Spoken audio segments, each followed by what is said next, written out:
August 10th, 2024. What began as a routine dinner pass inside Washtenaw County Jail spiraled into a violent confrontation. A corrections officer ambushed while performing standard duty. A self-representing defendant with a history of legal confusion. In a courtroom full of rising tension as the truth unravels. Welcome back to another explosive courtroom breakdown where the stakes are high.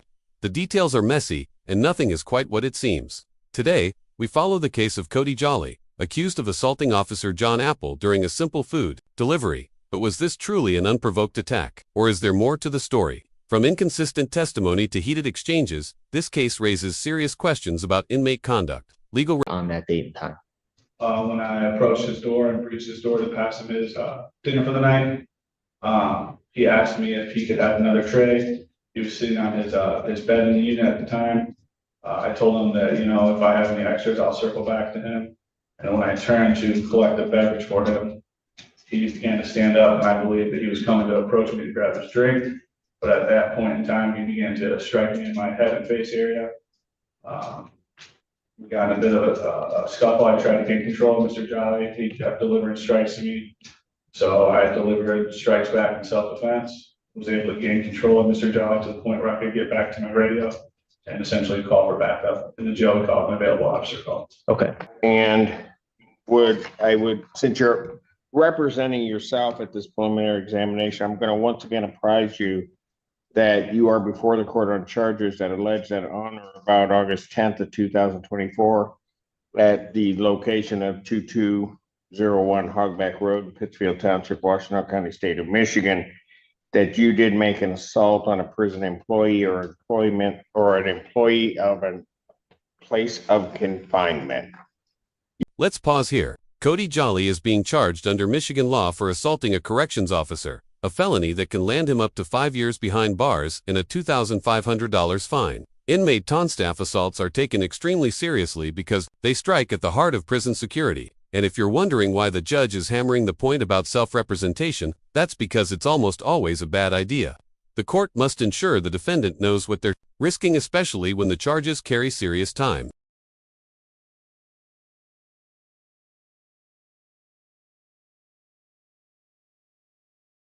You understand that charge, sir? No, could you say it more? Yeah, I understand. But I got the discovery here. I couldn't hear you there. Okay. That is a felony punishable by up to 5 years incarceration, $2,500 fine plus court costs. You understand the maximum penalty, sir? Yes, I do. All right. And you're electing still to represent yourself? Yes, I am. There's great peril in representing yourself. That's not just courtroom jargon, folks. That's a direct warning from the judge. And yet, Jolly insists on going it alone. Is this confidence, stubbornness, or something deeper? Let us know in the comments. Would you represent yourself in a felony case like this?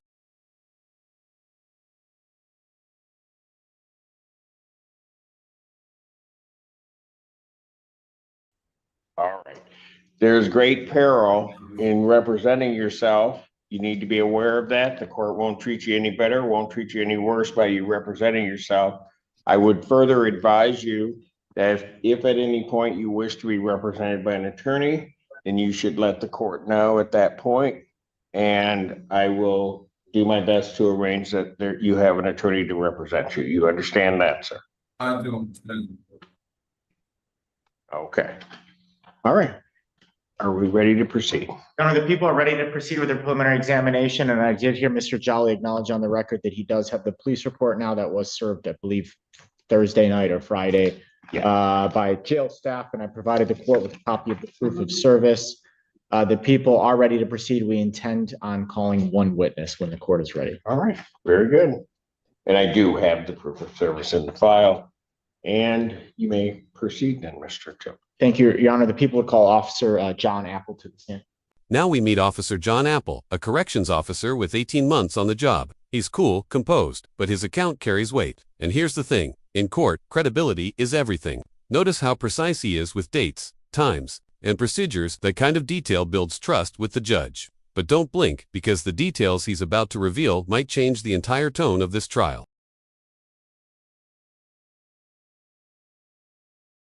Sir, please come forward to be sworn. Hello, I'm Officer John Apple, JOHN. Elliott. All right, main court. Thank you, Your Honor. Sir, how are you currently employed? I work for the Washtenaw County Sheriff's Office and their corrections division. And how long have you worked in the Corrections Division of the Washtenaw County Sheriff's Office? Approximately 18 months. Okay. Were you working in that capacity of August of last year, 2024, specifically August 10th? Yes, sir. Okay. And you were working in the Washtenaw County Jail? Your shift on that time, on that day? I believe it was noon shift. It was 3 o'clock to 11. 3 p.m. to 11 p.m.? Okay. Directing your attention to around 5 o'clock in the afternoon or early evening on August the 10th, 2024, what were your job duties in the Washtenaw County Jail at that time? What were you doing? I believe at that time we were doing our meal pass, make sure everyone gets dinner for the night. In the specific housing we were at, that was a door-to-door feeding unit, so you work with a incarcerated individual, worker, or trustee. You go door-to-door do meal pass. Okay, and what specific block or area of the jail were you working at that I time? was working at A block that also has our max housing unit and observation unit.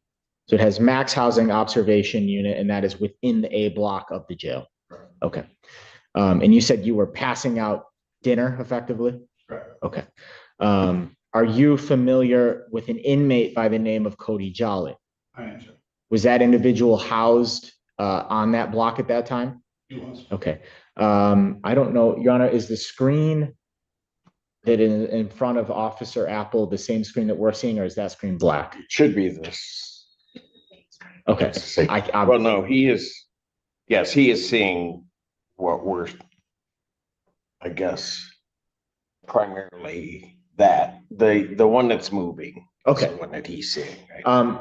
Officer Apple, can you identify anyone on the screen in front of you that you recognize from that date of August 10th, 2024? I can't, sir. I see an incarcerated individual, Cody Jolly. Okay. And can you describe what they're wearing on the screen so we know who you're talking about? Orange pants and a white long sleeve t-shirt. Thank you. Your Honor, may the record reflect identification of defendant Cody Jolly. Record shall so reflect without objection.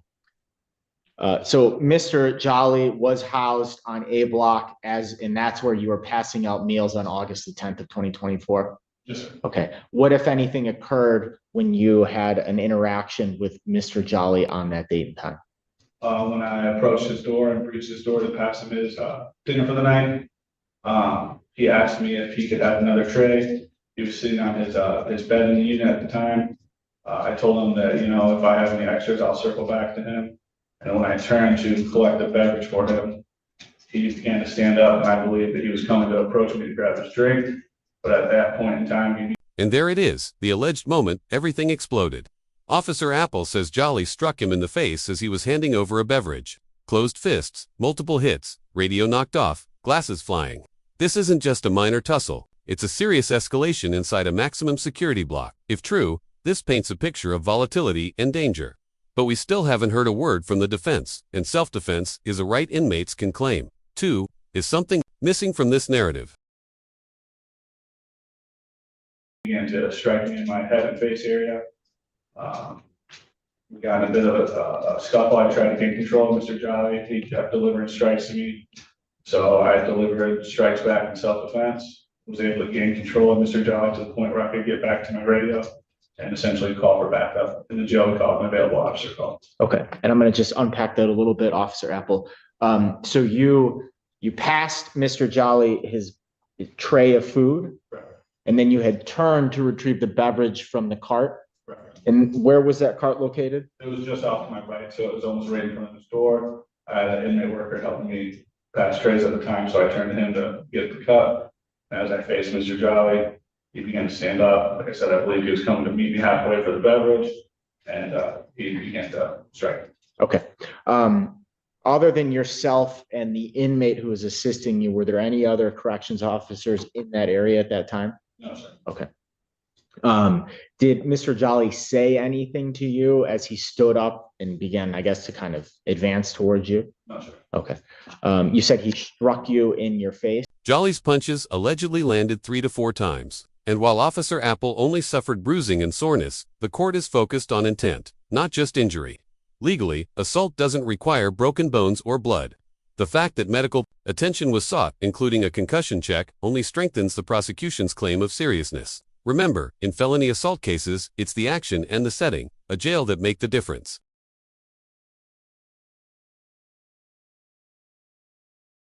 Do you have any idea approximately how many times? 3 to 4 times. Okay. Do you recall, was that closed fist, open fist, slap? Can you give us any detail? It's close fit, so it was kind of towards the top left side of my head and my face. And Knocked my glasses off. Okay, so kind of, you said left side of your head, above your eye. Is that a yes? Yes, sir. Thank you. After he struck you a few times, you were able to basically strike him back in self-defense and eventually get control over Mr. Jolly. Is that fair to say? Yes, sir. Okay. Did other jail staff respond to assist? Once I got control of Mr. Jolly and was able to get back to my radio, during the scuffle, I got knocked off as well as my glasses. So I was on top of Mr. Jolly at the time, was able to recover my radio and get that call out, and then other officers did respond. Okay. Did you suffer any sort of injuries from this? Superficial injuries, bruising, soreness, no long-term surgical. And I did get sent out to St. Joe's at the time, or the Trinity Health emergency room, and then I had to do a follow-up, make sure I didn't have a concussion or anything before I could return to work. Okay. And just so we're clear, the Washtenaw County Jail, is that located?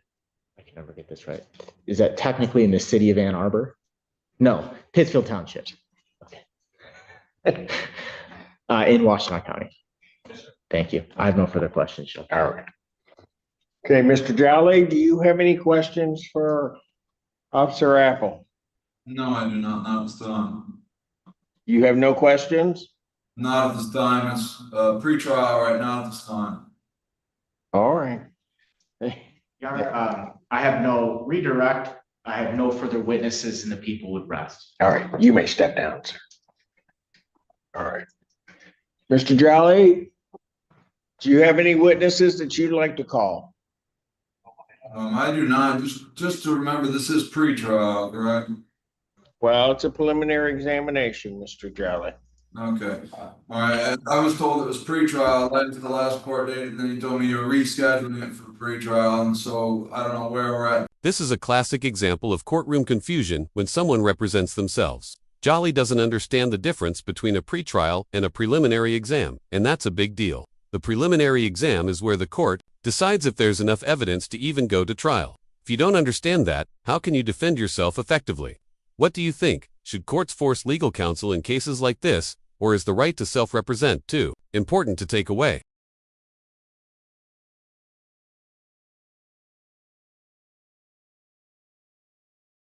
Process, it was my understanding these last two have been pre-trial.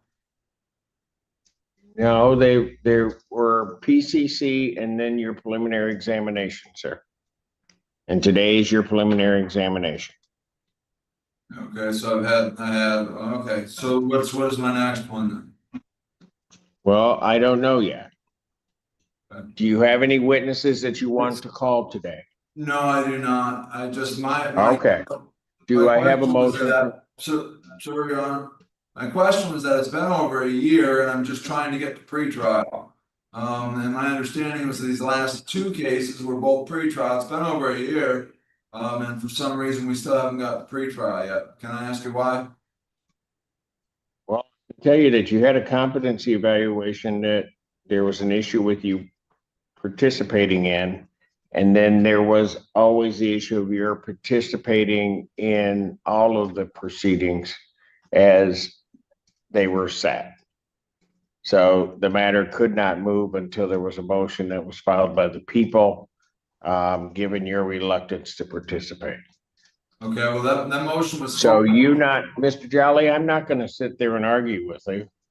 I'm here now with your preliminary examination. You don't have any witnesses. Do I have a motion from the people? Yes, Your Honor. At this time, people would move to bind the defendant over as charged on the one count before the court. The prosecution moves to bind Jolly over for trial, meaning they believe they be shown probable cause that a felony assault occurred. This is a pivotal moment. If the judge agrees, this case gets bumped to a higher court, where the stakes and sentencing become far more severe. Jolly seems to think this is just a conference, but folks, this is no casual meeting. This is a step closer to a full-blown trial.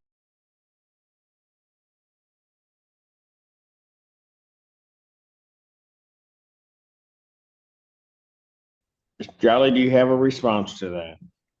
I didn't hear him. Could you say that one more time? Pardon? I didn't hear what he had said.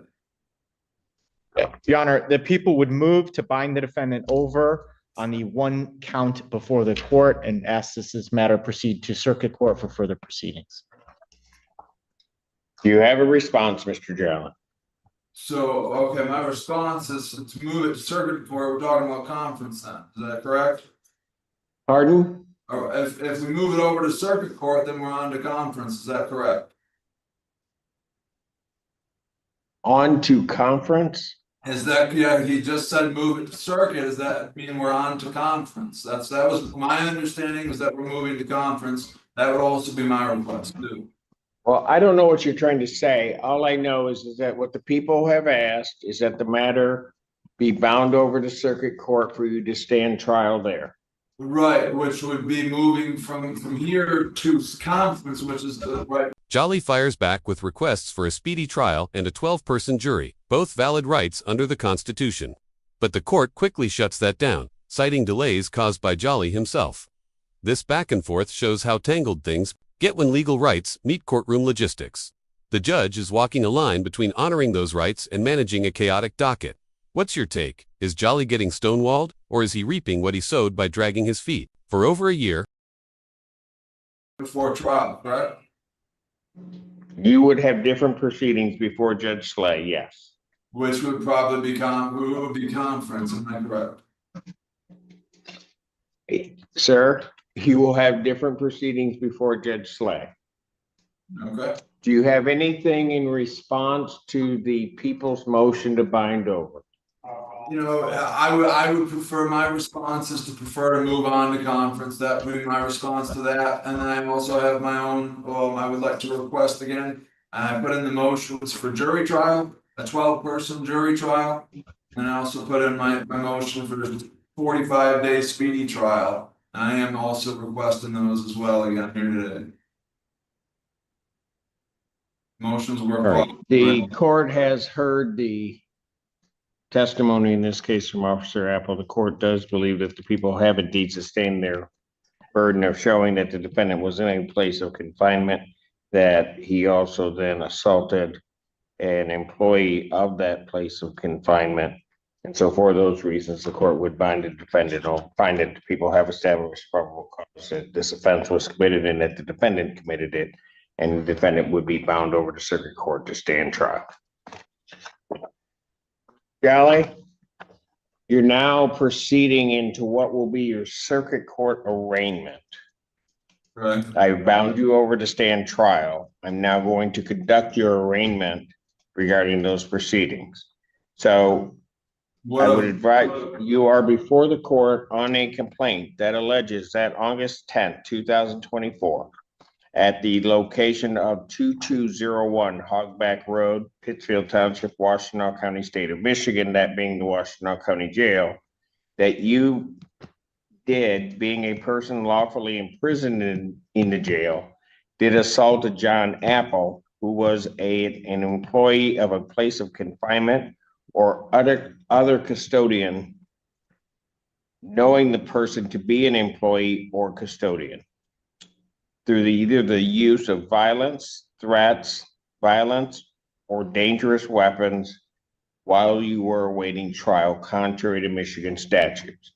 Do you understand what you are charged with, Mr. Jolly? I understand what I was charged with to do. Okay, that is a felony.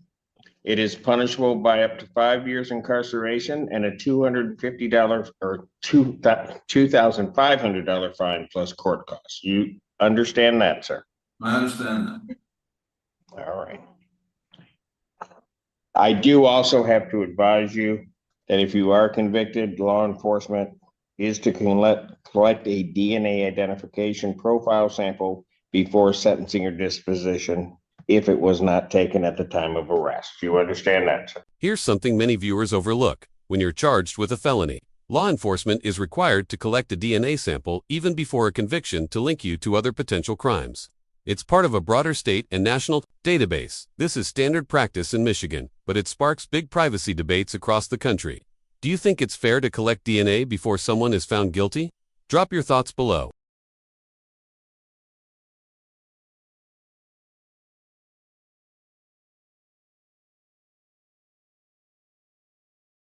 Yes, I do. All right. How do you wish to plead to that charge, sir? No, not guilty. I also. All right. The defendant, having heard reading of the information, pleading not guilty, court will enter that plea. A pretrial in this matter will be set for September 25th at 1:30 for Judge Slay. September 25th, 2025, 1:30 before Judge Slay.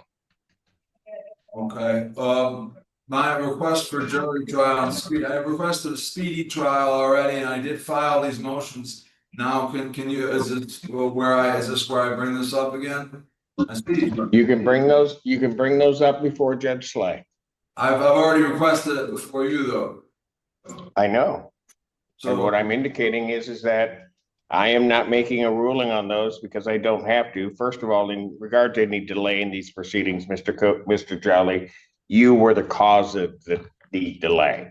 So I think that any reference you're having towards speedy trial there's a right to speedy trial. is really your issue. Your issue to a trial by jury is intact. You will have your trial by jury if that's what you wish. Again, you may raise all of these issues before Judge Slay. I did request a 12-person jury also. In circuit court, that's the way it rolls. And so that's the way it goes to the speedy trial. I don't have what you're saying. I don't have a right. You can raise that if you think that you have been denied that. My ruling is that there has been no violation of any right you have to a speedy trial, because any delay that has occurred in these proceedings is either an acceptable delay in terms of the competency, but also any other delay was a result of your conduct. With no witnesses and no real defense offered, the judge binds Cody Jolly over for trial. The case now heads to circuit court, where he'll finally face a jury. It's clear the court sees this as a cut and dry assault, but Jolly's frustration boils over. You can hear it in his repeated questions and confusion. At this point, he's not just fighting the charge, he's fighting the process itself. That delayed these proceedings. Mr. Jolly, I'm not going to sit here and argue with you.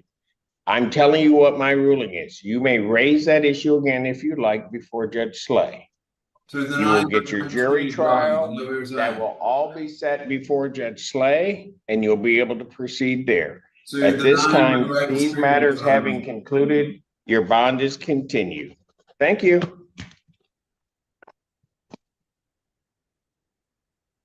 So here's the bottom line. Cody Jolly faces a felony assault charge for allegedly attacking a corrections officer during dinner service. The judge found sufficient evidence to move this case forward, and unless a deal is struck, he'll face a full jury trial before Judge Slay. His insistence on self-representation and his misunderstanding of basic legal procedures may cost him dearly. But what do you think? Did the prosecution prove their case? Or is there more to this story we haven't heard yet? Let us know in the comments. And if you found this case as shocking as we did, make sure to hit that like button, share your thoughts, and don't forget to subscribe for more jaw-dropping courtroom breakdowns. This is Justice in Action, and we'll be here for every twist.